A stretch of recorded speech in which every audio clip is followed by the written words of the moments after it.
For the fourth day in a row, the number of new COVID-19 cases in Ontario is above 100.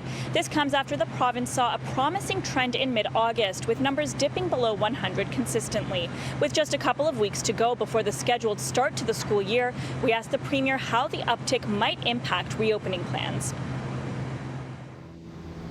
What happens outside the school walls is just as important as what happens inside. That's according to medical professionals and experts at Sick Kids, who have repeatedly said daily community case counts are a good measure for how schools might perform. Are you feeling confident about reopening schools with the current numbers? Well, I'm very confident about reopening the schools. We have the safest and the most cautious plan when it comes to the schools.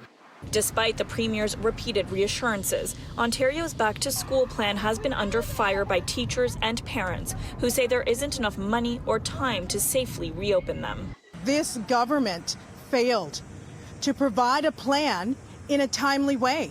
They didn't really do their part. The Toronto District School Board has now finalized their funding model and delayed reopening by a week, so Toronto students will head back to school September 15th.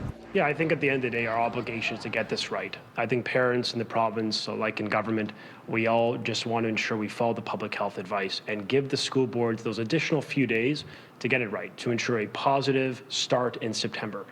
The extra week will help teachers prepare classrooms, but critics say it's no thanks to the government. This is not any way directly related to the government. Their way, we would have started on the 8th.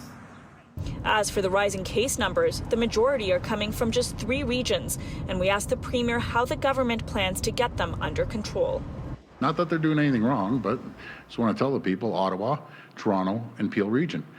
You take away those 3 regions, obviously a big population, the province and the people are doing great. We see the numbers rising, and we don't have students in school yet.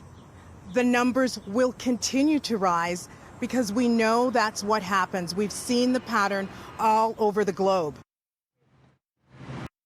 The Premier also announcing today his government is investing $7 million over 5 years to support human trafficking victims and survivors and help them rebuild their lives.